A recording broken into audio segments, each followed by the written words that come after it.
colour's always this tight. Like I just can't. And then I was like putting the tie on and really going for it because I used to wear a suit.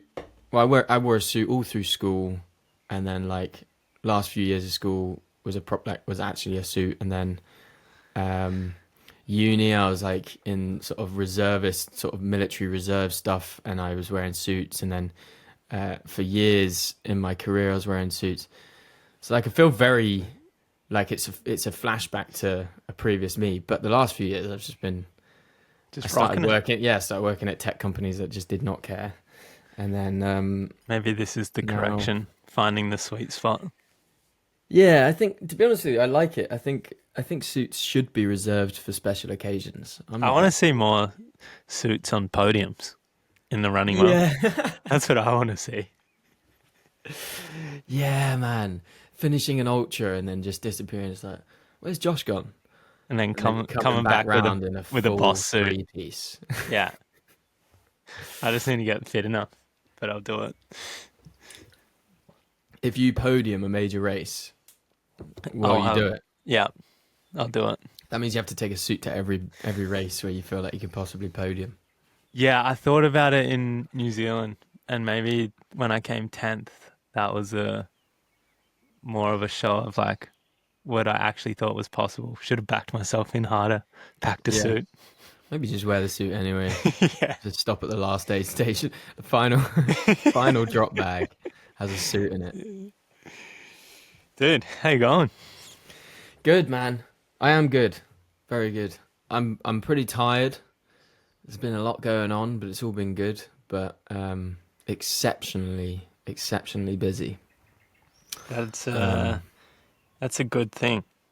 and it is good. It is good. It's nice to kind of finally be back, sat behind a desk, and just like making progress on everything I've got to do. Can I read Um, you a quote because you sent me a quote yeah, yesterday? yeah, yeah. I've seen this one pop up a couple of times this week. What a privilege to be tired from the work you once begged the universe for. What a privilege to feel overwhelmed by growth you used to dream about. What a privilege to be challenged by a life you created on purpose. What a privilege to outgrow things you used to settle for. So, I feel like that's us at the moment. That's good, man. That hits home. Yeah, I do feel very privileged to have the current stresses I have. Um, yeah, but it's just about, I think it's just difficult to manage energy when you're traveling and just trying to It's get a lot done, the right? travel's tough. That is like saying, because I used to like travel full time as like a travel blogger, but I wasn't trying to like output the same amount that I was physically. And then now trying to actually be like a semi reasonable athlete or be competitive in races from time to time. I'm just like, wow, I can't travel in the same way that I used to. And it just like all output the same amount creatively, work wise, like the efficiencies of it all. Every like long haul flight, it's like, well, there's some like shit food, some shit sleeps, and it kind of compounds pretty quick. So I feel that. Yeah, and I'm my biggest problem is that like I'm one of these people who's like, oh, it won't affect, like in my mind I'm like, oh, it won't affect me. Like I make plans and I don't consider how tired Yeah. future Tommy's going to be in that situation. Whereas Lou's great at doing that for me. She's like, are you not going to be absolutely shattered if we do that? I'm like, what? Oh yeah, people get tired. Yeah, yeah, Yeah. I get tired. Um, but yeah, I think like doing Devil's Gulch, which we'll move on to in a sec, but doing Devil's Gulch and then having a couple days like a bad sleep and then maybe a good sleep and then like a red eye flight, which I got like 2 hours of napping and then I slept for like maybe 4 hours, 5 hours before getting up like mega early to drive up to Scotland for a wedding. And then you got the wedding and then driving back as well. And then finally sat down yesterday at like midday, 2 o'clock, just like, okay, let's like actually do stuff, like proper stuff. With a But long a bit TDL. flustered. For a A moment, long TDL, bro. I had to think, I was like, what is TDL? I was like, to-do list. To do. It's so Also long, my, he's abbreviated it. also my, yeah. Also, my full initials. Mm, Uh, Something true. about to-do lists that Yeah. you know. I just write my initials and I'm like, right, let's crack on. Yeah, but I'm moving. I've got an international move in 2 months, which Wild. requires a lot of work. And then my van is still smashed um, from the crash, and it also needs to be renovated completely, like converted properly and finished, because we're heading off to France, which will be amazing. But do need to crack on with that. And then You're doing a road trip coaching. to France?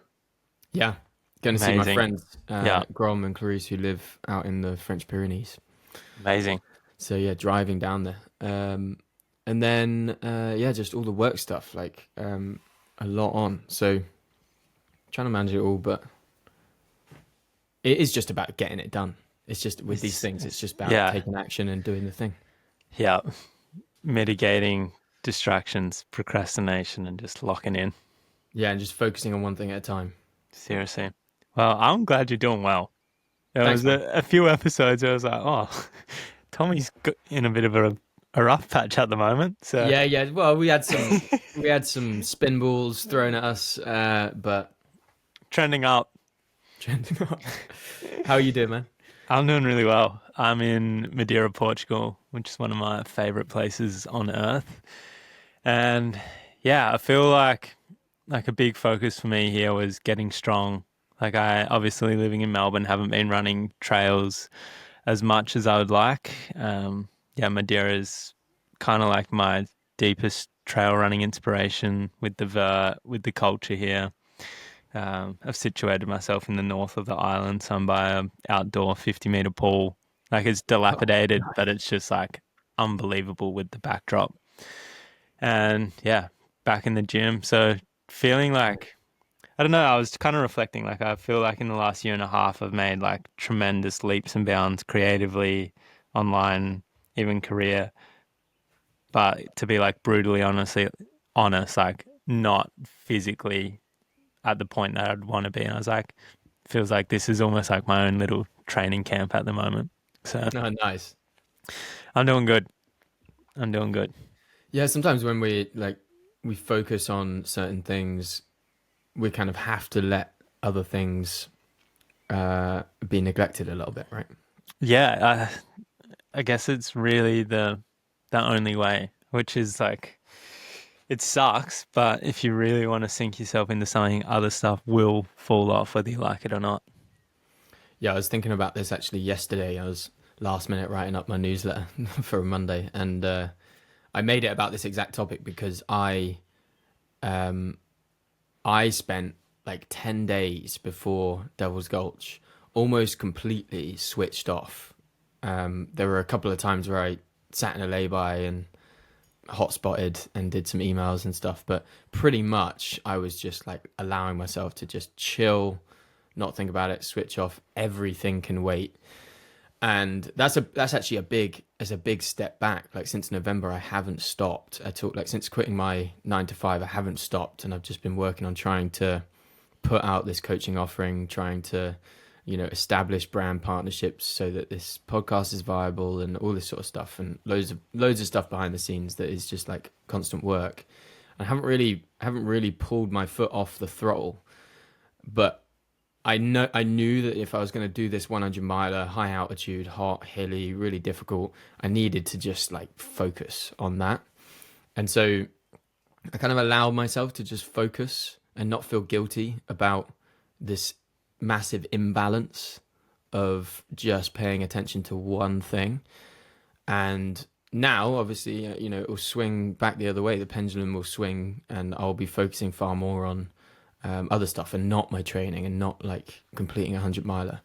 I think like there's this myth that we have to find balance, and balance is seen to be something that we can find every day, and that you get like good balance of training and being with family and work and friends, socializing and relaxing, and all of these things can be perfectly balanced every day that you live. And I just think that's horseshit. I think that we should zoom out, we should not feel guilty about the fact that we're sort of dedicating more time to our work in this season, or we're dedicating more time to our training in this season, or our relationship, or whatever. And we should, recognize that if you zoom out and have sort of wider perspective, a more macro perspective, then Absolutely. you might be able to find balance in the macro. But in each day, I think it's bullshit. Couldn't agree more. On the like zooming out, I kind of operate with this philosophy of like we have time, particularly as ultra runners. It's like, how old are you? You're 30.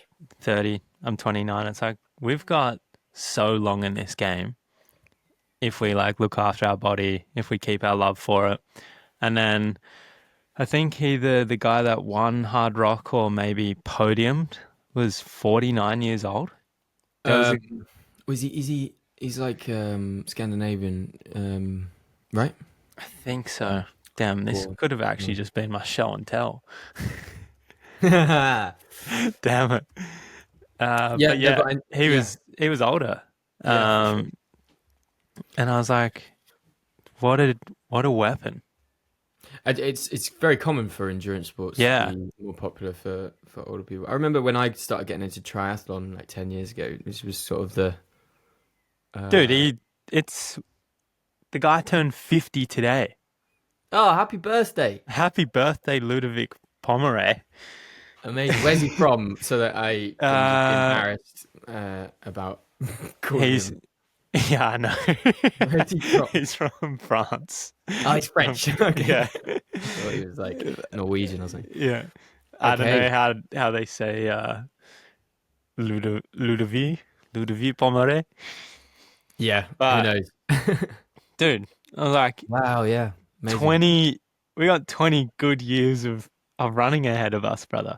At a top tier elite level. Yeah. I mean, he. Taking 10 days off to like focus on work or a run. This is it, man. This All is it. good. I mean, I've always tried to.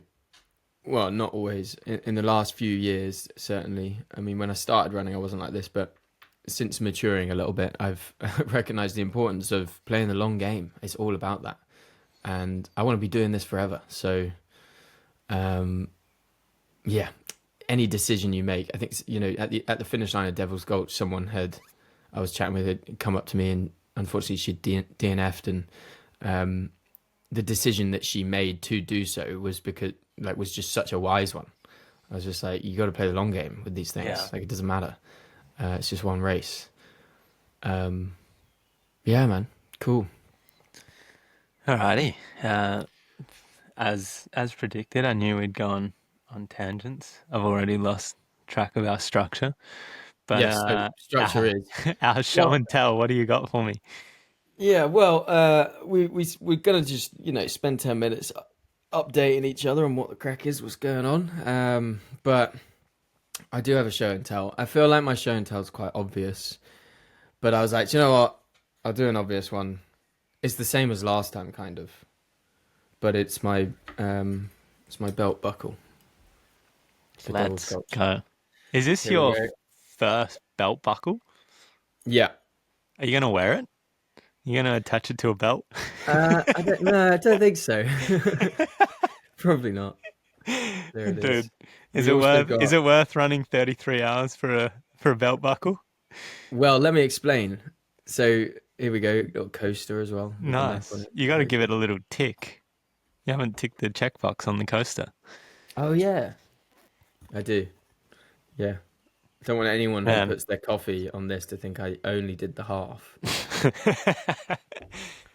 Um. So the reason why.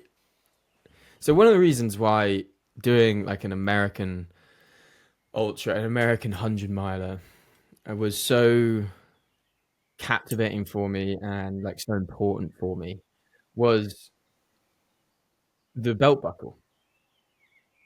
We don't really have it here. We don't have this sort of tradition of getting a belt buckle at the end of your race. Mm, But out in the States, it tends to be a pretty common thing. When you do a 100 miler, you get a unique belt buckle, and all of these American ultra marathon runners, they have like a collection of buckles, and I think it's cool. And the reason the reason that matters to me, I guess, is like before I had run an ultra and I was just watching sort of YouTube documentaries of people doing it and stuff. It was all North American races, and they were all very proud of their belt buckle at the end. I just thought it was way cooler and more unique than like a medal. And so I've just always dreamed of having one, and I dreamt of becoming like them and running ultras. And when I was running these ultras, I was getting, you know, I was getting something around the neck, and I was like, okay, that's cool. I've got an award, but really, I want a belt buckle because I've got this dream. You know, I sort of it's like I grew up looking at these people. It's as if I grew up looking at these people getting belt buckles, which is not true. It was only 5 years ago. Uh, but I've grown up as Yeah. an ultra runner and actually achieved the thing. I don't know. No, It's I really get it. hard to explain, but it means for whatever reason because this dream was so personal to me. This dream of running 100 miles. This is your Dream of first miler. yeah. This is such a big deal. It's a big deal. Yeah. It's a I big like deal. I really just don't want to brush over this. I'm like, this needs like, brother, well done.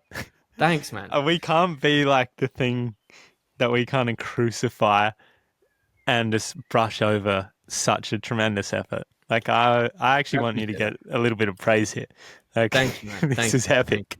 I appreciate that because I also recognize that nowadays with so many people running 100 milers, with so many people documenting their 100 milers, it may seem commonplace to run a 100 miler. Many people do it. You know, you have listeners here on this podcast who have run many 100 milers or are about to do their first or something, and it seems Many like this many normal in thing. our circles. Like we have to Yes, remember like in our circles, of course, in of our course, bubble of like absolute running fanatics and trail runners and ultra runners, it's we're absolutely.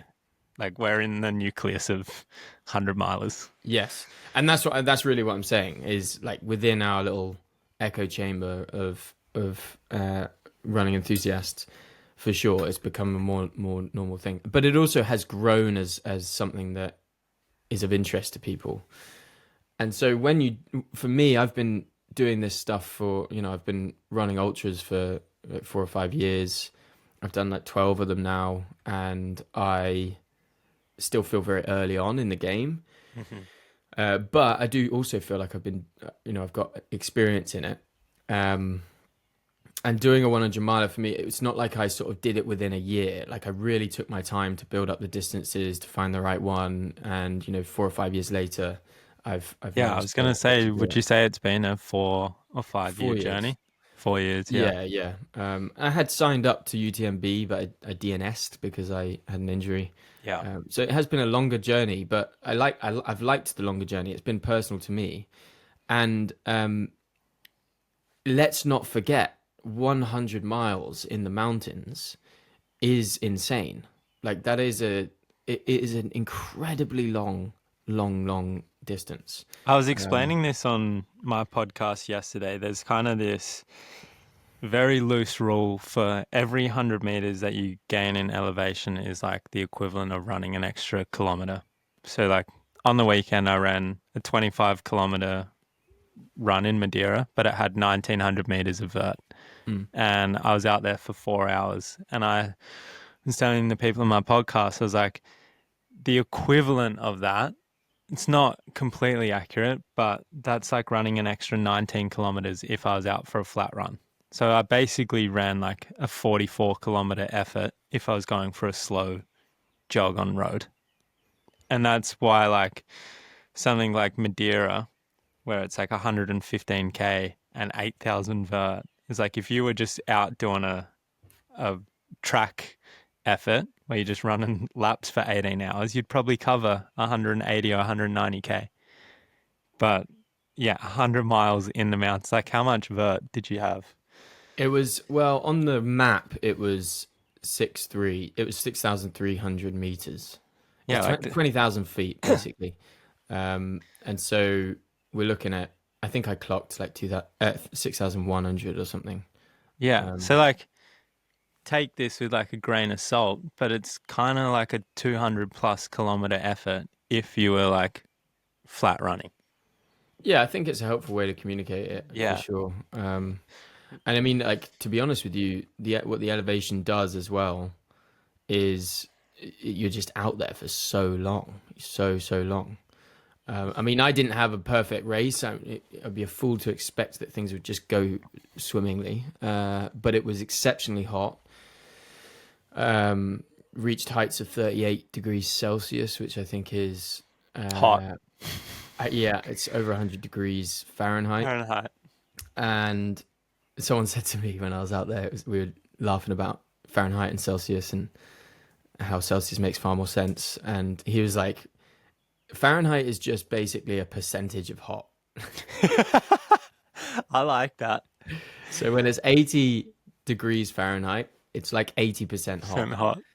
When it's 100, that's 100% hot. And I like it. I think that's something I'll remember for the rest of my days. Yeah, That is a same. that's a one liner where you're like, yeah, that one's gonna stick. Well, when I got back down to the valley and when actually it was 109 Fahrenheit, which is 42 degrees You're like, Celsius. yeah, this is 109% hot. This is more. You step outside and it feels dangerous to just be out there. It feels like I shouldn't be out here. I should be inside. So it was really hot. So you know, you're sweating loads and just all sorts is happening. And if you're not fueling obsessively, then you'll need to be playing catch up. And I you know, know for me, you're it was tough. I know you're gonna do a full in-depth race recap. Yeah, So yeah. I think if you're listening to this, you should have already heard it, but I haven't actually recorded it yet, which I know is very confusing for the listener. But so but I have a few kind of like questions. I'm actually gonna limit it to two. Or try to. What was it like being out there for 33 hours? Like that's you've skipped a night of sleep. How what's going on? Yeah. So I mean, I went into the race really thinking I could do a sub 30. It's a really hard race. There's a lot of it's fairly high altitude, so you're anywhere between 1500 and 2000 meters. We did go over 2000 meters, so the altitude is going to affect you. Um, it's a lot of climbing. So I knew it was going to be a longer race. Like I didn't think I was going to on my first mile I'd do like some crazy sub 24, especially at Devil's Gulch. But I thought I could get like a 28. That's what I was really thinking I could do if I managed things well. So when it got to a point where I realized that I was going to be out for 30 hours or more than 30 hours, at that stage, you've gone through the night. So I had a really rough first day, really rough. Like I've never felt as I did when I went into the sort of 75k aid station. Wanted to quit, was really not in a good place. Was pale and just completely ruined. Bear in mind, you're 75k in. I got another like 90k to go, or whatever it is.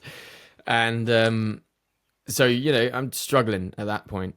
But got into the night, and the night went really well, and I felt good because it cooled down, or whatever. And I just chomped up the night basically. But then you go into the second day, and I went into the second day, and it's like 130k, 140k tracked, but I knew that because I took a wrong turn, so I knew that I'd added 10k.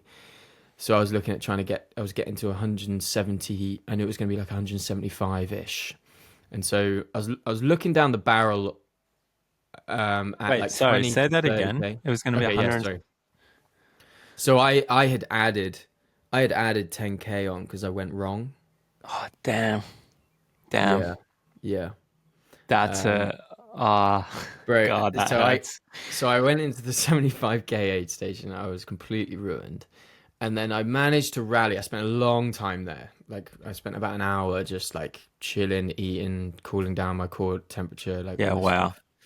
And then I left the aid station and spirits were much higher. I was like, I just need to get to the next bit, the next bit, the next bit, climbing up this hill, fully exposed heat, just beaming down Are on you me. wearing long sleeves? I wasn't. I wasn't.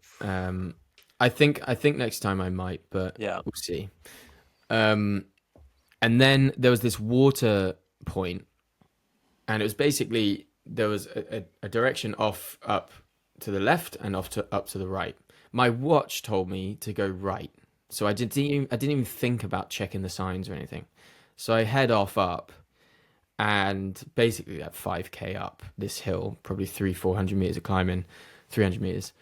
I realize that I'm the person making the first tracks, and I was in like fourth place at that point, so third place or something. So I was like, why am I the first making tracks on this trail?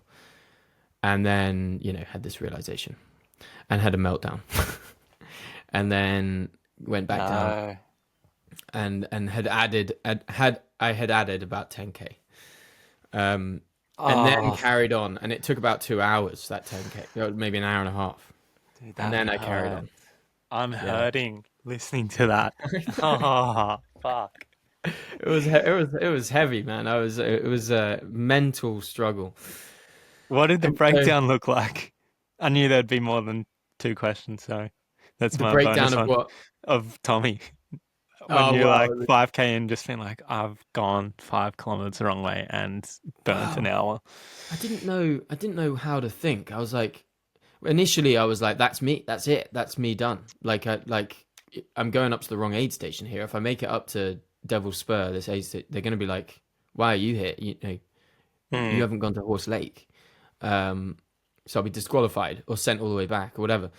So I was like, I'm either getting disqualified. And bear in mind at this point, I wanted relief from this struggle. Like I wanted Yeah. to DNF kind of, because I was in such a rough But place. that's like what Jim Walmsley did at Western States. Was winning, took the wrong, in like Oh, yeah, his early famously. pursuits of West. Yeah. Yeah, yeah. Took the wrong turn. He's like, I'm done. Like I've I burnt mean, that all my makes matches. that makes more sense, I think, for him to just be like, yeah, it's not. Don't worry. But my first ultra, this I've traveled 8,000 miles to be here. I think that was the thing that carried me through, really. Yeah.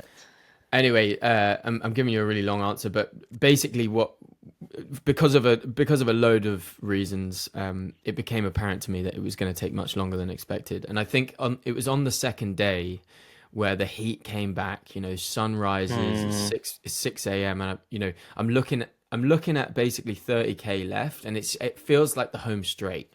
You're looking at 30k, you're like, we're almost done, like just a few more hours. But then you calculate what you've got left to go, and because of the climbing that you're doing, because there's some serious climbing in the second Yeah. half of the race, I'm looking at half a day of running to go. I'm Yeah. like, I'm not looking at I'm not looking at the finish. I'm looking at half a day. I've got 6 hours left. Yeah. And at that point, you're just like, for me, it was just, I'm just going to complete this. I just have to get there. And I was like, running the runnable, and just marching up what I could. I got on the phone with Lou because I got some signal. 7 hours of SOS, no signal. So she was a bit worried about me, but finally got on the phone to her, and I had her in the headphones, and we Did were you just cry? chatting. Were you Uh, emotional? I was pretty emotional. I was a bit emotional when I took the wrong turn. I, Yeah. I sent her a voice note, but it was the middle of the night here in the UK, so she didn't Yeah. receive it. But she received one voice note that was like, "Just left the aid station. Spirits are high. Things are looking better. Everything's good." And then she received another voice note that was just like, "I've gone the wrong way. I'm such a twat." So emotions everywhere. Oh, But yeah, man. man, I was. I'll be really honest with you here. There was about 1 minute of incline, after I'd gone wrong, after I'd readjusted, and I was now back on the right route, and I was going up this hill. For about a minute, I just wept as I Yeah. ran. Yeah. I was just like, every outward breath was a bit of a cry, because I was just feeling sorry for myself. I was in a dark place. Obviously, I'm completely exhausted. Everything feels like it was going wrong for me. And I was like, I've traveled 8,000 miles for this. I've dreamt of this moment for 4 or 5 years. Everyone's watching. Disappointed everyone. It was just like, all of the narrative was insane. And I felt like I'd completely messed it up. And But you rallied. And then about an hour later, I'm going up the hill after an HH and I'm like laughing with a photographer and just like in good spirits and chatting to him about how convincing your negative thoughts are. And that's why and I was in a better state. So it's chapters, man. It's crazy. Serious chapters, dude. But to be out there for that long, I didn't expect to. I've always dreamt of a race taking me more than 24 hours, but It's kind of why you run these things, whew, though, right? Like, yeah. yeah, you want your 28-hour day or your good run, but you will take a lot from that into the I, future. I think I will, and I don't think there'll be many races that should take me 33 hours again. I'd hope not. But no Maybe we'll do matter, Moab one day. yeah, We'll well, be if it's halfway. longer, yeah. But no matter what happened, um, no matter what, why it happened or what happened, like I'm still just super proud Mm, of myself and how it went. And I think it's important to say that out loud. I've said it quite a few absolutely. times. I wrote it in a caption. I'm proud of myself. Like so many people will finish these things and be, outwardly humble about it or whatever, and they don't allow themselves to just be proud of the fact they've run a 100-mile mountain race or whatever it is for you. Whether it's Mm, a half marathon or a 10K, and you've come so far. You can be proud of yourself. You're allowed to be, even if other people are more capable or more impressive or whatever. It is important to be proud of yourself. I think that's such a powerful driving force. I've always done it for self pride. You fill in a form for these races. Sometimes they say like, "Why are you doing it?" Just for I don't know some sort of because I can. data collection. Yeah. I always just put self pride because it's always the reason. For me, it's just I want to prove to myself I'm capable. I want to do the things that I admire in others, and I want to go and do it myself and realize that no one's no one's special. Um, Yeah. that was yeah. So it was crazy to be doing something for over 30 hours. Absolute madness. And my final question was the heat. How, like, The heat was everything. The yeah. heat was everything. The climbing I've dealt with more climbing than that in a shorter race. The heat was everything, and for a Londoner like me, just not Yeah. not You well guys enough. melt on the tube at 24 degrees, Oh, that's true. That's true. But which I hey, have get. you been I on the get. I, have you been on the tube when it's hot? yeah, I actually understand. That's Like, actually that would be amazing training. Just like yeah. if it's 30 degrees in London, just get on the tube, just Tube. sit on the Victoria line for. Yeah, when I got on the tube and it was like 20 degrees once, I was like, I understand why Londoners like cancel everything when it hits 28. Yeah, London just melts in the mid Yeah. 20s. Yeah, the heat was everything. I mean, I'll go into depth and will have gone into depth in my sort of recap, but it really just you just can't approach it in the same way. Mm. Your core temperature is high, your electrolytes are imbalanced, you're more exhausted because you're using more energy. The actual kind of it's more uncomfortable. The sensation of the heat on you is more uncomfortable. Things are more likely to rub. Um, even dude, I had like sun cream and sweat melting in, going into my eyes, and I had like a Yeah. full 5 minute like episode on the trail where I'm like, like how can I wipe this off? I can't wipe it off with my hand because like that's all full of sweat. So I'm getting like my t-shirt and that's all salty. It's like it changes everything. Yeah. So I'm still undecided whether I prefer complete downpour the entire time or just like complete exposed top of the Oven. ridge mountain heat. Uh, who knows? Both are hard. Well, dude, that's our most epic show and tell we've ever had. Did you even do a show and tell? No, that was the belt buckle.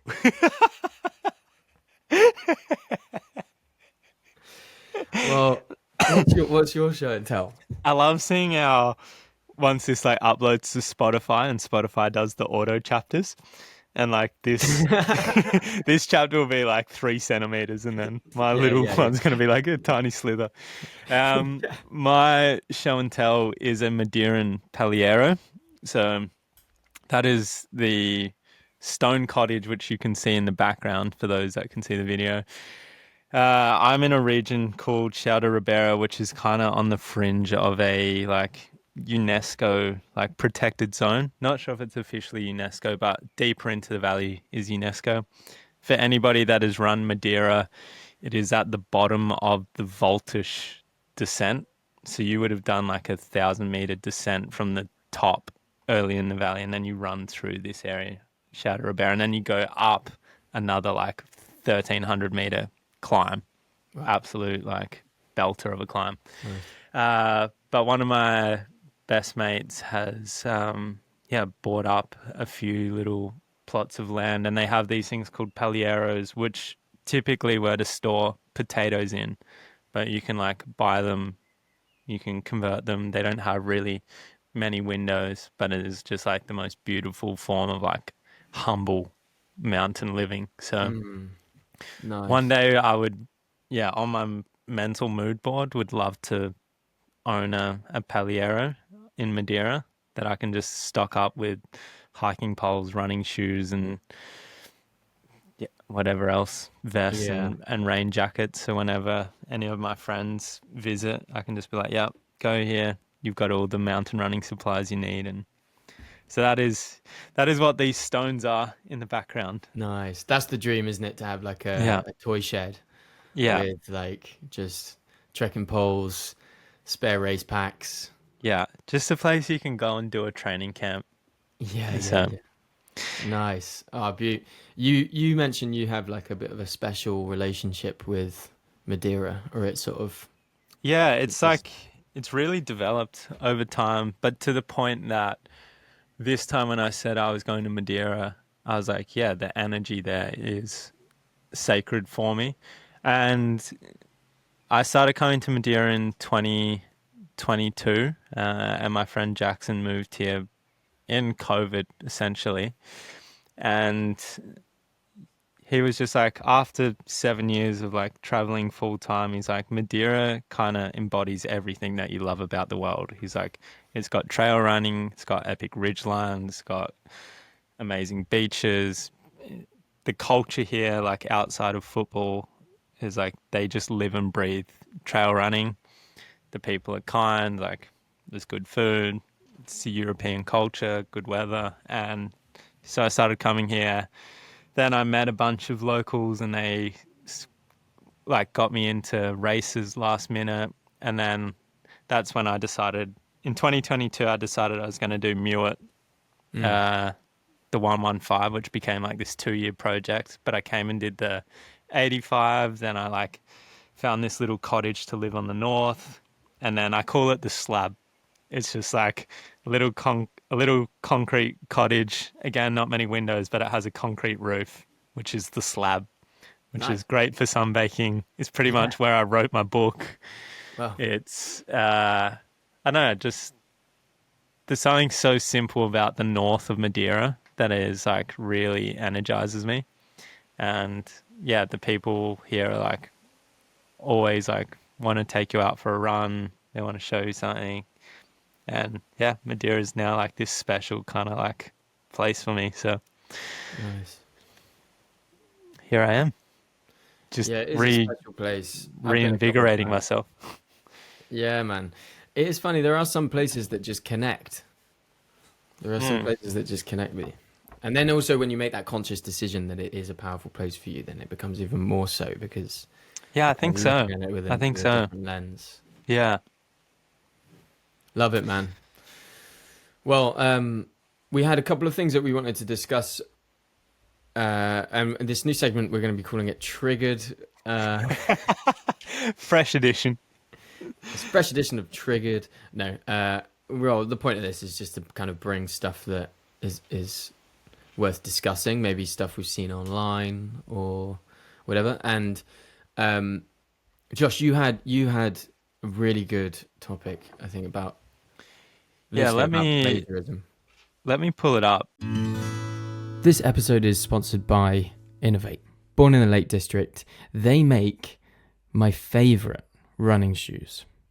I, over the last 12 years, have tried countless pairs of running shoes, different brands, different styles, the lot, all the way from barefoot to the most chunky shoes you can get to the most foamy shoes, everything. And Innovate stands as my favorite brand for running shoes. I just ran Devil's Gulch in the Trailfly Maxes. I didn't change my shoes once, and although I had probably put about 400 miles on them already, they lasted the whole way and got me to the finish line.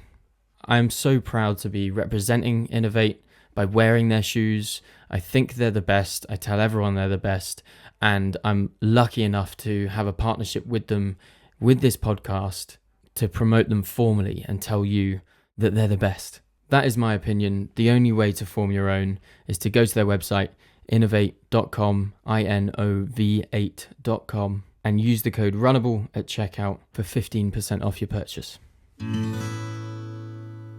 So, just to provide everybody context whilst I pull it up, there's a girl that I follow on Instagram, Tatum Brandt. Her bio is content that helps fit pros build better brands on a mission to redesign the fitness industry. Anyway, she has like a very like strong style aesthetic, a great storyteller, seemingly like well researched. Her reels are epic. Just to give you some other titles, like the sport brand that's designed to be shared, what you missed in fitness branding and marketing, the street race at Paris Fashion Week, is fun branding dead? Welcome to fun fatigue. Like, she's dialed. Anyway, she put up this reel yesterday and it was titled The Copy Paste Problem with Brand Giants. There's a few different references, but I particularly am interested in the one around Nike and Bandit. I'm going to play the audio into the mic now. And once we've got through the main points, shall discuss. Change for their After Dark race tour in London. They're now including a 1K qualifier race that will determine which of the 3 10K races you're going to compete, as well as your position on the start grid of the racetrack. That's a part indoor, part outdoor circuit. And then there's a podium celebration for the winners of each of the 3 10K finals, which is super cool. But if it sounds familiar, it's because that's exactly how Bandit Running structured their Grand Prix race just a few weeks ago. Now, hey, no idea is completely original. Everyone pulls from somewhere. It's just so hard not to clock the oddly specific similarities here that I can't really give this the great artist steal pass, especially because, coincidence or not, it's a notable shift for the Nike After Dark series, in which they have never used this structure before, and is coming off of their LA race, which didn't get the best reviews. And listen, this is the broader thing that I want to talk about, because this may seem silly, but it's the unfortunate copy-paste playbook we see with larger brands, intentional or no, in varying degrees of blatancy. Smaller brands or creators take a risk, it catches some heat, the legacy brand remixes it, or just straight cops it. A very recent example is Under Armour's latest collection that looks so similar to Gumtree Golf. Jordan Rogers and Landforce have excellent videos that go into that. Definitely worth the watch. Or remember the Satisfy Moth Tech tees that did so well, and then Nike dropped the exact same thing. Now, having holes in a shirt is not a novel concept, but the timing within the same industry just feels like, hey guys, what are we doing? Or remember when Peloton's engineering team actually copied the entire UI of the Ladder strength training app. And listen, I know and truly respect quite a few people who work in marketing at these legacy brands. I love the work that you guys do. And you all know more than most the sheer amount of work these events, campaigns, and creative require, which is why it's just so frustrating when we see this work from smaller brands, heavily influenced brands who quite literally have the upper hand from budget to talent acquisition. So my call to you all here is just be intentional about where you pull your inspiration. Look outside the industry. Pull from inspiration that isn't just across the aisle and down. Because ultimately, we're all out here for the same thing, to bring incredible creative and experiences to the sports that we love. All in all, I think these painful examples speak to a larger shift in the industry. What is driving fitness and running culture isn't solely coming from the top down anymore. It's often coming from the brands running 10 deep, not 10 floors up at Legacy Brand HQ. Yeah. There you go. Heaps in that. Heaps in that. Yeah. So, yeah, I didn't follow the Bandit Grand Prix like super closely. Little things that I noted was like Bandit. So they're a New York running brand. They're super community driven. They have amazing photography, videography, and I think they're like really kind of pushing some new spaces. Sorry, the wind is like really picked up. I hope it doesn't No, you're all good. affect our podcast. But yeah, I'm like someone who is very inspired by the work that Bandit do, and it was cool to see that they have like in some ways like innovated or came up with their own racing format style, taken this like F1 Grand Prix kind of track and been Yeah. like, we're going to make this a really big thing Mm. in New York for running.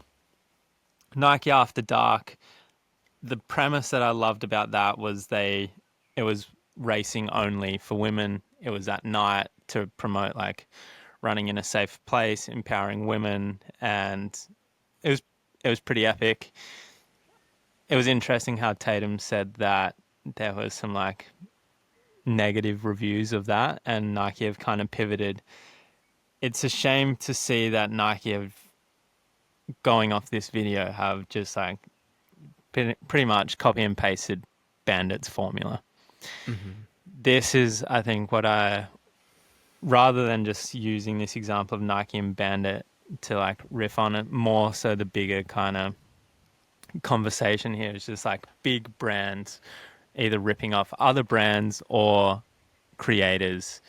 And again, copying is such an interesting topic. Like, if you're doing anything well, you've only got a certain amount of time on the runway before someone else is taking your idea, doing the same thing. It's going to happen. And it is a good thing because you know you're doing well. But it just sucks. It sucks when it comes from the big players, as Tatum said, that have like so much cash, so many resources. Like, they have the ability to absolutely like put their foot down, squash you, stomp you if they want to. And it's just like, again, there's so much else out there. Go and take another idea, you know? Yeah. It's one of those things, isn't it, where you sort of feel like you can't stop it because what these big companies actually do is they take a huge amount of data and they minimize and mitigate the risk of every action they take with that data. And so a really like low risk thing to do is to look at something that's already been done and to just like rinse and repeat, just sort of like do it again, just completely copy it, just copy and paste it, like she said. It worked there, why wouldn't it work for us, kind of thing. Whereas if you're coming up with new ideas, if you're coming up with something fresh, it's really high risk. It's a much higher risk situation. Like it could absolutely flop, or it could be amazing. But to me, to be honest, it's sort of just to be expected from Yeah. brands like Nike. I don't hate Nike. Nah. Like massively. I know there's loads of history around some of their old running coaches and some like dodgy stuff in the past happening and all sorts. If you go and research some of the controversies around Nike, sure. But Nike, they do an amazing job of representing the true sort of subcultures within each sport that they represent. Like they represent the supporter and the participant very very well. Like Definitely. commercials all through recent history from Nike have just hit the nail on the head really well. Their branding is just sensational. And to be honest with you, like I would expect that they would just copy other smaller brands out there and just sort of do a version of what they've done. But I do think it's pathetic. And to be honest with you, she was quite gracious to clearly the network that she has in some of these places. But I think it's pathetic to knowingly, and they will have knowingly taken a structure of an event that's done well and just completely copied it. And their Absolutely. defense will be that they're legally nothing's stopping them from doing it. Their Yeah. defense will be, you can't patent holes in a shirt. We're allowed to put holes in a shirt just because you call it Moth Tech. We can just put holes in a shirt and ride your wave that you've created. That will be their defense. But it's dirty, and I don't like it, and I don't tend to buy from Nike because they don't need my support, and they act like this. Big companies act like this. Under Armour, they're doing the same. You know, it's, to me, the people, like, having worked in tech startups and also bigger tech companies, the people that are really like pushing the boundaries of what's possible are the people in these smaller companies that have more creative freedom. Absolutely. They have this creative freedom to go for it and do what they want and take risks and get But things it's wrong. layered as well, right? Because it's like smaller companies, and then even below that, it's like individual creators like you, like me, that are like really executing like creative freedom on a day-to-day level, being like, we are just going to throw everything at the wall. We've got nothing to lose. Yeah. So, And I've been on the receiving end. I don't know if you have, but I've been on the receiving end of people completely copying my content, which is just such a weird. It's just such a weird thing to do. Yeah, sure, yeah, it's not illegal. Nothing's stopping you from taking the content that I've made and literally copying it word for word. It's happened 3 times to me, word for word copies of my videos that they have created. The third time, the guy did it in English and did it in Spanish. Like, he's fully just straight up taking, and he had loads of followers. He's fully just straight up taking someone else's work and just copying it. And there is a really clear difference between inspiration and plagiarism. A very clear difference. absolutely. You can And take that's, half of the Bandit event, and you can take half of it, the Grand Prix event, and sort of like take inspiration from it and then change it up a bit. But but it'd be cool as well to just see like a collaborative request put forward yeah, from Nike and be like, rather than try and own it, be like, hey, like, let's team up. Bandit, you've got your audience in New York. We're Nike. Like, full people are, stop. yeah, exactly. Let's People team don't just up. buy from one brand; they buy Yeah, from multiple brands. I yeah. also never get this when brands are like a bit weird about like competitive stuff. It's like, you're not competing though, in reality. No, Because right now I'm wearing, like, oh no, I'm not. Sorry, I thought I was wearing a different t-shirt. Clearly I'm not. sit down. Like, I could wear a Ron Hill t-shirt, I could wear an Innovate t-shirt or a Saw t-shirt. Like, I've got loads of t-shirts, and This just is also like, what's do you hilarious. know what I Like, mean? yeah, my girlfriend Erica says this all the time. She's like, brands, when they have photo shoots and whatever else, are like, oh, you got to be head to toe. So few people buy head to toe the exact same brand. Yeah, It'll yeah, be like a Salomon top, Bandit shorts, Nike socks, like Innovate shoes, like District exactly. Vision hat, whatever. It's like, we runners are mix match in their outfit. Like, Yeah, embrace collaboration and the reality of what your customer is. yeah. I think that would be a good bit of advice for any big companies, is like, lean into collaboration over competition. Stop, Mm, squashing the competition. Um, But yeah, I think as a consumer, this is one of the reasons why I want to support smaller, more kind of boutique, or like just smaller independent brands a little bit more where I can. I've always tried to be like that. I've always been inclined to kind of care a little bit more for the indie brands rather than these massive conglomerates that make you feel like they care about you, but they don't. mm, They're just very good at marketing. They don't actually, Nike doesn't actually care about the people in their run club. It's all marketing. So they yeah, get lured too much into it because they're happy to just copy and paste smaller brands' work. And I think it's just dirty. It just rubs me up the wrong way. They're completely within their rights. They're completely legal to do any copy and plagiarism. Sure, you can do that. It's just just bad change it a business. little bit more. Like, that's Yeah, all. yeah. Well, we What do rinsed you that one. got? That was good. Well, I had one. It's not really a video worth sharing because No, it's just like a small video.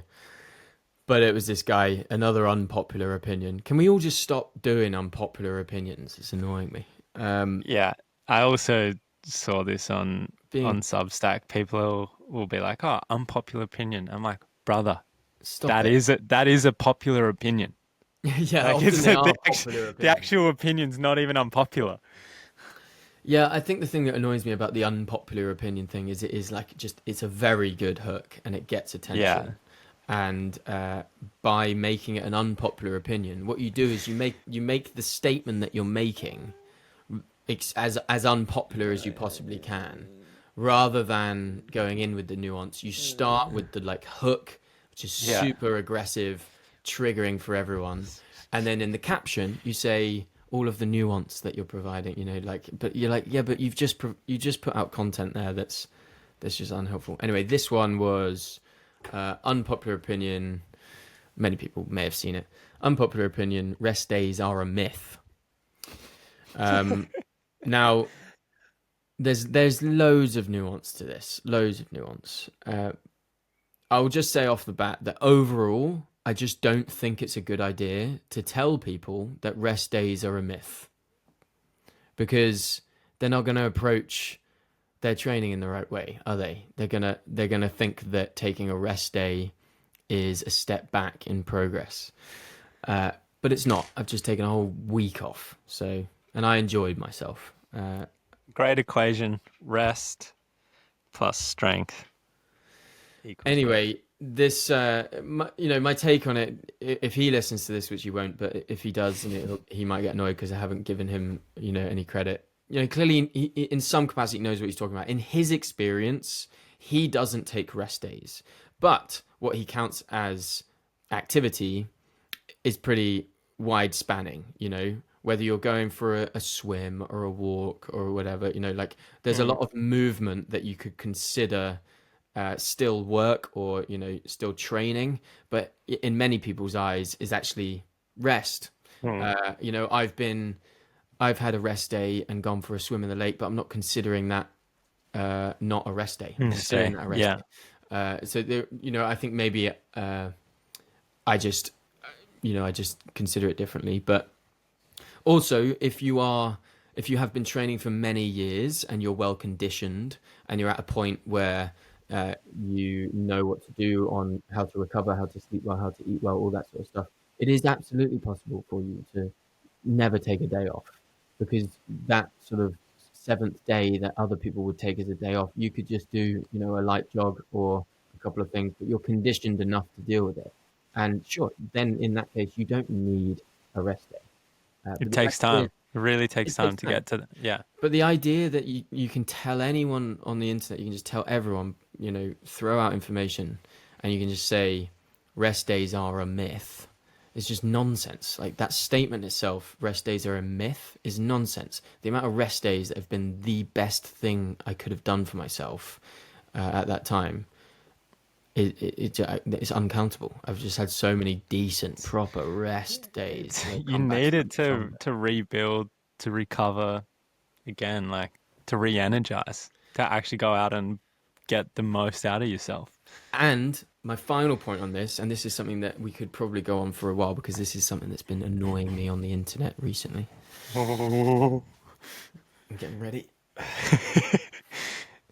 Not everyone is as obsessed as you are about your thing. Not everyone cares as much as you do about running every day, working hard every day, hustle every day. Not everyone's into it as much as you are. Yeah, Some not people everyone's have trying to lives. be 6% body fat and an elite athlete. There's Some more to people have life than that. lives. Some people have lives outside of it, and they're just simply not as obsessed as you. And so, therefore, if they are not as obsessed as you are, then they need to take a mental break from it. They need to. They need to readjust. They need to have a bit of balance. I am not as obsessed as this guy, clearly, because sometimes I just need to stop. I'm like, you know what? I need a rest. I'm not myself. Tommy is not just a runner. He's so much more than that, and he needs to give himself time to rest, to just like not think about training, to not feel guilty about training, to just like have a bit of just to live his life a little bit. And most people are like that. And I see so much online that's like this sort of hustle mentality. I'm just out here working, I'm just working hard and all this, And then the truth of it behind the scenes is they don't have a job right now, and the reason they're in this season of hustle, hard work, and training all the time is it's because it's all they're fucking doing. all they're doing is training. They don't have kids. They don't have a relation. They probably don't even have a relationship. Maybe they have a relationship that's really low key. I don't know. All they're doing is just like getting up, and they've got a full day in front of them, and they're just sort of playing around with some brand collabs because they're an Instagram influencer. This is the internet. It's like you never get the full context. You don't get the full context. You No. get what people present. They're like, this is probably the most triggered I've ever been. All you see is just like hard work, hustle. I'm working harder than you, kind of thing. It's like, I'm just out here grinding. You don't know the meaning of grinding if that's what you think grinding is. You don't know the meaning of it. You don't know what it means to be training for a 100 miler, have young kids, have a father who's in a care home and is struggling, to have all sorts going on at work. Like you don't know the meaning of hustle. You like if you think hustle and work and hard work is getting up, is training getting up 6 with a times a full day. Yeah, it's getting up with a full day in front of you and little commitments. So much time that you can just go to the gym in the morning and run in the evening and do a swim in the afternoon or something. And you have time to make social media content about it and all this stuff. Like, you don't know the meaning of hard work, my friend. And all your touting is this idea that because you've got a six pack and because you're chiseled and because you're improving rapidly at the sport, at your chosen sport, that you're working harder than everyone else. You're not. You just have more time. You have the life flexibility to do it. Stop telling other people that all they need to do is work harder. It's not as simple as that. No.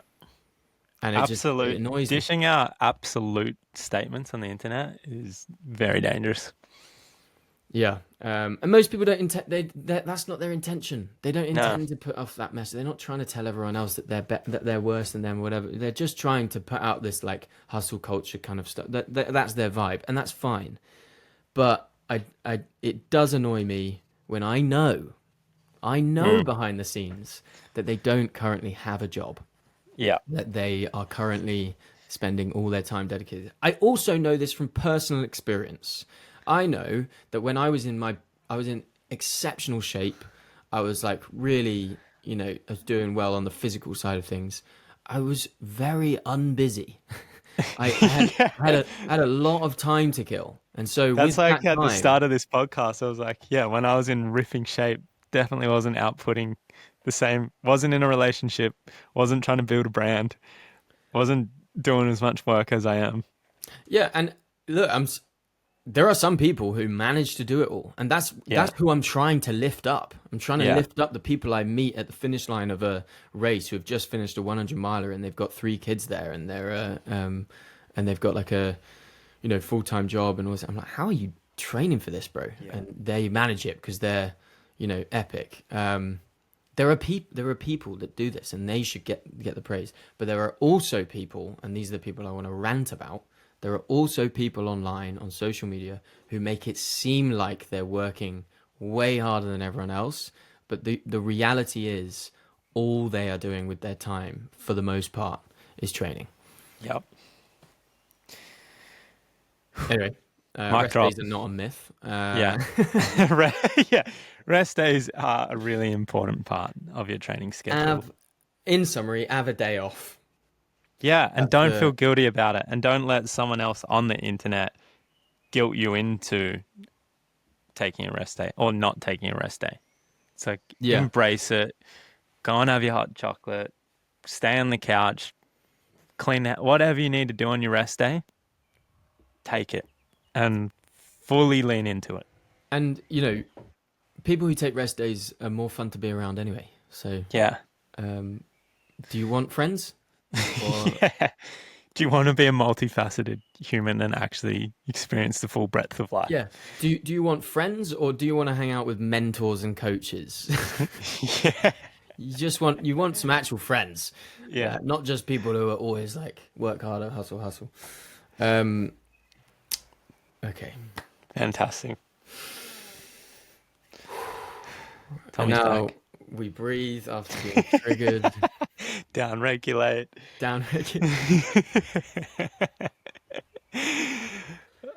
Tommy, I have a question for you. where is your favorite place in the world to run? You gave me this question at the beginning, and I was like, during the podcast, I'll sort of half think about it in the back. But oh man, I don't know. Look, I think this is going to feel like a cop out answer. I've been trying to avoid it because I've run in many places. I've run in Madeira, Gran Canaria was epic. I've run in the Spanish Pyrenees, in the Dolomites, in the Alps. Amazing places, all these places. But for me, I've never felt more grateful and more reflective on things than when I was running out in Washington State a couple weeks ago. Wow, Um, amazing. I have to say that area of the world is heavenly. But not only is it exceptional running and beautiful scenery, it also has this, I guess, like just the idea of being on American trails has a sort of special place um, in my eyes because I didn't, when I started running as a runner, I was running outside and I was running off the road. I was running off road. I didn't really consider it trail running until I started consuming kind of North American stuff where they refer to it as trail running. I was like, oh right, so like if you're not on the roads, you're doing trail running. That's me. That's what I do. But I never felt like I was properly doing trail running until I kind of went. And maybe that's not true. Like, but the real proper sort of idea of North American Yeah. trail running for me is like is it is The running vision over that the you've trails. had in your mind for so long, you finally stepped into it.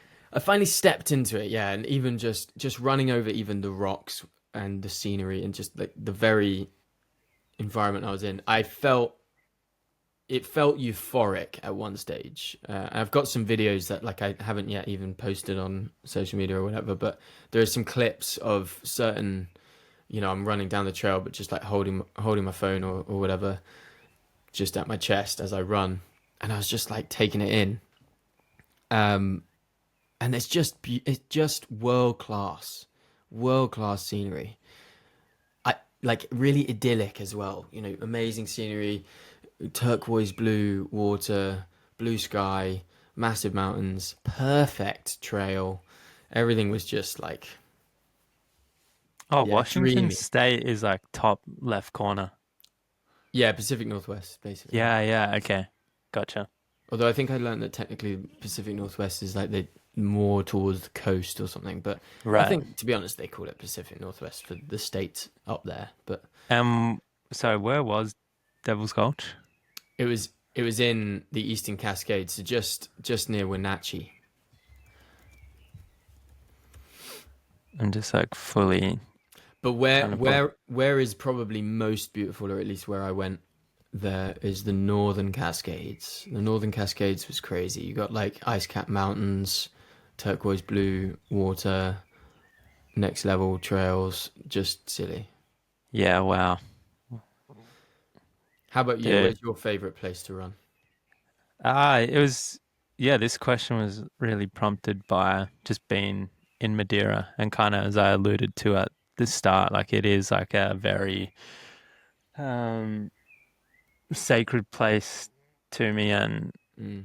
the guy that I'm like renting my little living quarters off, he was just like, why do you keep coming back to São Vicente in the north of Madeira? And I'm just like, I just feel great here. Yeah, And again, similar to you, it's like I've run in the Dolomites and in Zermatt in Switzerland and Pyrenees and on crazy like Australian um, trails. So I'm just like, this is just my little place. And the reason why I wanted to like bring it up was almost like as a prompt for the listeners. It's just like if you are feeling like you're in a flat spot, or if you have this lull, or like where is the place where you can like tap into like some kind of like deeper energy, or some kind of like where do you like love running the most, or where do you love the version of yourself running the most? And to I know truly it's a to truly answer that question, I have a more accessible answer actually. yeah. So I think I cut you off there. Just came to me. No, Oh yeah. All I was going to say is like it is a privilege that I can fly from Oz to Portugal, Sure. and it's my girlfriend would probably be like, "Do you need to travel that far?" The reality is probably no, but I am stoked to be here. Yeah. I mean, there are some places, and it's the same as Washington State. I'm Yeah. not heading back to the other Yeah. side of North America Yeah. anytime soon. But obviously, I feel really grateful. I felt so deeply grateful, like for everyone who listens to this podcast, for anyone who's pressed the follow button on Instagram and TikTok on my content, for everything that's happened over the last few years, like for everyone that's supported. I felt like really emotionally grateful to an extent that I couldn't really communicate publicly. Like I just didn't really, Mm. I didn't really know how to kind of say thank you to it, because it's the thing is, like when you see sort of creators say thank you and thanks for your support and stuff, some people might be like, that's nice, but it's also, it doesn't land, because all as a supporter, you sort of like, all I've done is like followed or like commented Yeah. or whatever, but it really does mean like a A hell of a a lot. huge Yeah. amount, because the internet is a crazy thing. There's massive opportunity on the internet, on social media, and if you're willing to put out content and put out information and stuff, like it really can change your life, and it has changed my life massively in the last few years. And I don't think I'd have been able to do that trip without this situation. So I was like massively grateful. But to really answer that question of like, where do I feel like my best self, or like where can I access that sort of part of me? Um, to be honest with you, it's the Lake District, which is just here up in the north of England.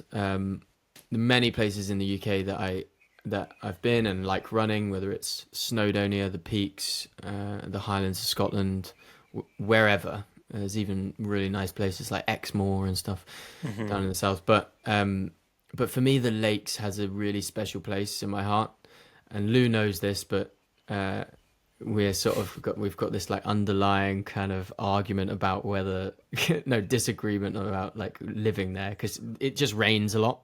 Yeah. So it makes complete sense. She's sort of like, I don't know if I want to live all the way up here in the rain most of the year, whereas I just, for some stupid reason, really, I don't know why, it just sits comfortably with my heart, that place. Yeah. It's Yeah. just something about it.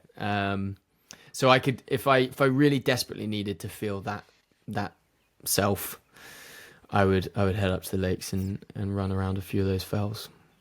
Magic. I Yeah. love that. You had a couple I questions, got a couple I questions. believe. These came from my 100 miler experience, which was both difficult and deep.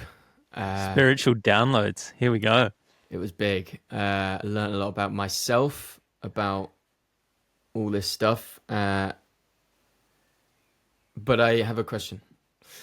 What are you really searching for out there beyond the finish line? What are you really searching for out there beyond the finish line? My like knee jerk response is love.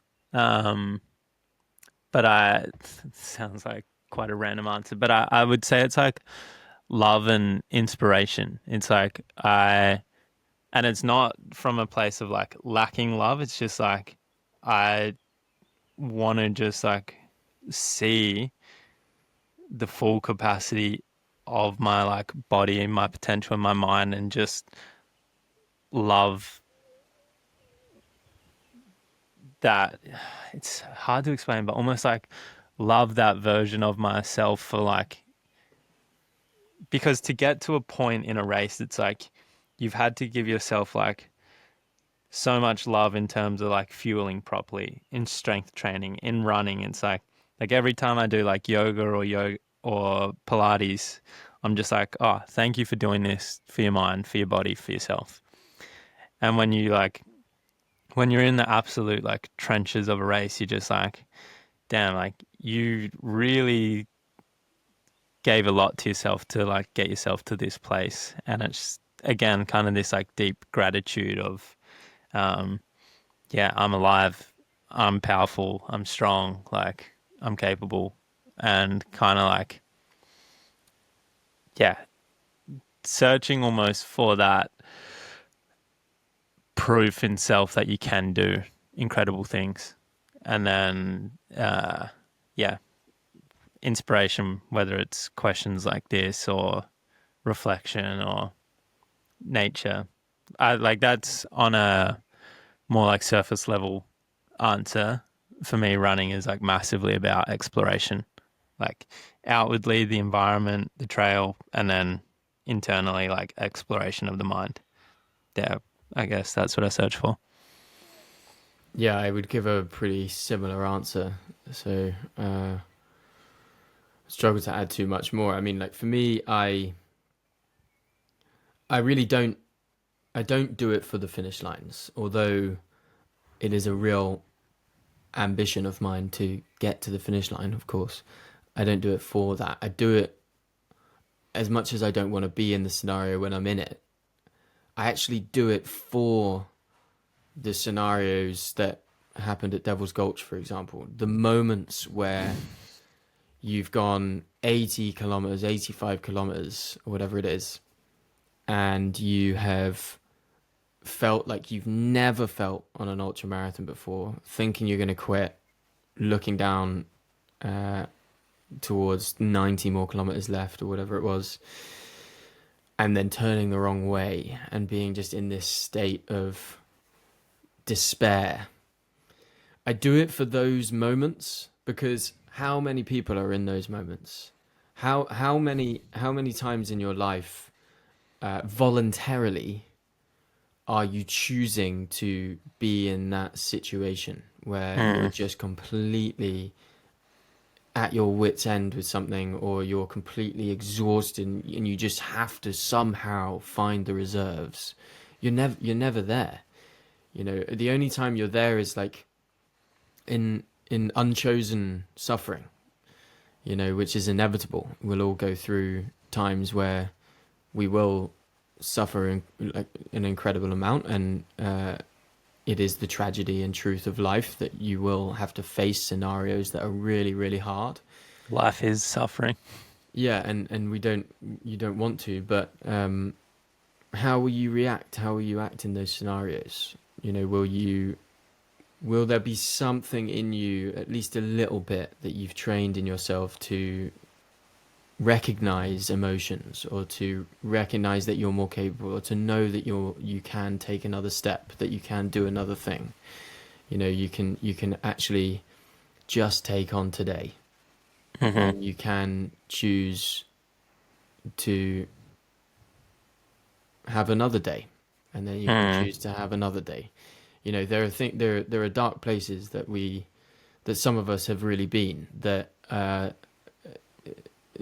not chosen. But you know, I do believe that if you put yourself into scenarios, if you choose to put yourself into scenarios that demand so much of you, and you push through them, you find the reserves, you figure out how to push on despite not wanting to, despite everything looking like it's going against you.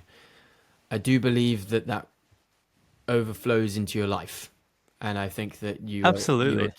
you're given this empowerment and belief in yourself that 100% will stay with you. So I do it for that. I do it to see what I'm capable of. But when I say that, people probably are thinking he does it to see what he's physically capable of. Yeah, sure, No. I do. I want to know Yeah. that I'm capable of running 100 miles, but I do it to see what I'm mentally capable of. And so, to be honest with Nothing you, is a isolated system. It's like to see. It's like the physical capability is like the portal for your like, or at least it's a very accessible portal for your like mental capability. It's yeah, like that's a good way to access it is by seeing what you're physically capable of, to yeah. then understand your mental parameters. And it actually Or doesn't matter where you are on. Actually, the more fit you get, the harder it is to yeah, get there. yeah, You know, if you're exactly. if you're like Sam Harvey and or like Phil Gore, and you're just going and going and going, it takes a long time for them to get to that place. Whereas Yeah, for most of us, and you know, for a lot of people, you've got an opportunity to go to that place very in a often. few hours. Yeah, Yeah. yeah. You know, for me, it depends how extreme. Like I haven't pushed my body to that extent, and my mind ever, but I've never pushed my body to that extent. Like it's probably been a few years since I've felt like that disabled after an event.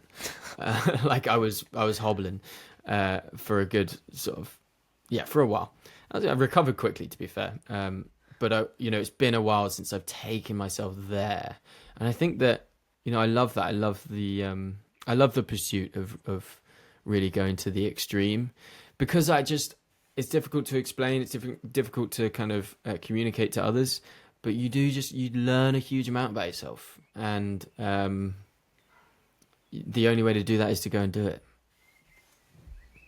And Yeah. if it's hard, if it sucks, if it doesn't go your way, that is what you do it for. Yeah. I received a voice note from Lou that said exactly that. She was like, "This." Actually, it was during Slovenia, but she was like, "This is why you do it. If it's hard right now, you always say that this is what you do it for." And I It's just when you're in it, you just don't want to Yeah. accept that, but you're like, yeah, If you wanted to, I mean, like, there's no way of changing your psyche in the moment. Otherwise, it has to suck. It has to Yeah. suck. You have to not want to do it. You have to not want to be in that scenario for it to be valuable. And if something someone says takes you out of that state of mind, then great. But the real value is in the difficulty, is in the struggle of it all. I do it because it's hard. That's why I do it. yeah, I'm inspired. And I had one final question, if we had time, We got time. which I think just sort of segues nicely on from the last one. I think I know the question. I think you just answered it, but Yeah, I think it did. Is there beauty in breaking down during a race? absolutely. Yeah. Yeah, you, without kind of like even expanding on it more, it's like you just touched on it. It's the beauty is the suffering. It's like the beauty is that you have a reference point, because yeah, as cliche as it is, it's like if you didn't have the suffering and the hardship and the dark point, it's like you actually don't fully appreciate like how good you can feel when things are going well, when the sunrise comes up, when you cross the finish line. It's like it provides context, provides understanding, learning, stories. It's everything. Yeah, how I think of it is like there's beauty in watching Jim Walmsley go through an aid station, and run off 90 miles into a 100 miler and looking gracious as he does it, like executing so perfectly. There's beauty in that, this perfect execution as an ultra runner or something, right at the top. But there's also beauty in my eyes in someone at the back of the pack having the worst day of their life. Yeah. and like struggling through electrolyte imbalance and all sorts of issues, and having to stay at an aid station for 2 hours, but despite all of everything going wrong, everything breaking down, carrying on. There is serious beauty in that. I mean, some of the most powerful movies ever made are quite literally about everything breaking down and then pushing through and showing resilience and grit and making it to the end or whatever. That's what resonates with us most. I think there's massive beauty in that. Hugely. Yeah. Yeah. What a point to wrap it all up on. Yeah. And I wanted to actually wrap up on something that we wrapped up on last time and said we would talk about a bit more. Just if anyone is like a big fan of That's Notable and they're coming to episode 5 thinking that it's actually going to follow on from episode 4. I don't know where this is going. I'm ready. Well, I've talked about it a lot because I've been thinking about it. It's probably the thing I've been thinking about the most in my own creative head. And that is this idea that your experiences are yours. We live in a world where, and I, as someone who's a content creator and, is always documenting and trying to create and put stuff out there and showcase this stuff. We live in a world where so much of what we do, so much of what we experience, we feel we need to share, or we feel we want others to know what we're going through. We want others to really get it, to understand how hard this is for us, or to understand how special this is to us, or to understand, how beautiful that scenery was. We want people to see it. We get disappointed when the camera doesn't capture it, This is the sort of modern world we live in. And as someone who is always striving to try and communicate as well as I can about this stuff, or to try and share my experience a bit and all this sort of thing, I will always strive to do my best to kind of share that experience as truthfully and authentically and powerfully as possible. But I also really want people to recognize and remember, as I want myself to remember, that the experiences you're having, that you are having, will never be able to truly be communicated fully to anyone else. You will never be able to have anyone else experience what you've experienced. It's not going to happen. They can understand, they can empathize. Maybe some people may have gone through similar stuff or whatever, but no one will have experienced what you have experienced. And that, even though it's a frustrating thing to recognize, or it's frustrating, when people don't get it or whatever, that really is truly where the power lies. That is why it's powerful. That's why it's the best thing ever, your own experience of things. And that's why I really want people to tune into that experience of what they're doing, because it is most powerful because it is yours. And because it is impossible to share. So be happy with that. Like I'm having to tell myself to just be happy with the experience you had in Washington State, the fact that it's yours. Make some content about it, but don't try and stress over having other people truly fully understand what it was like too much, because they never will.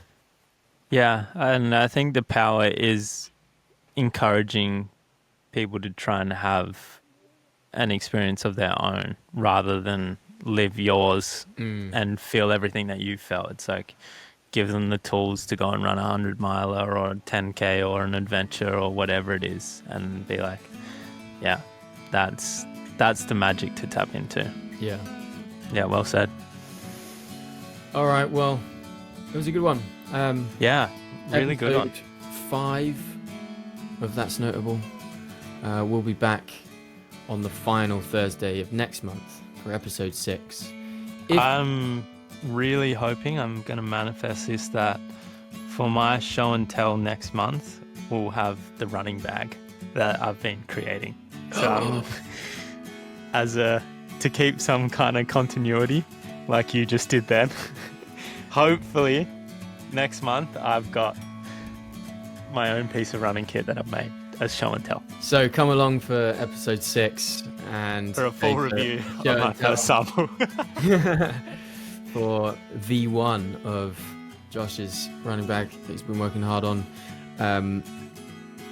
Also want to thank everyone for engaging. If you like this version of the podcast, if you want to comment, you want to message us, if you have any topic suggestions, if you want to send anything we over, see your messages, we reply to them, and they seriously are epic. Like, I love the comments from this collaboration. So do I.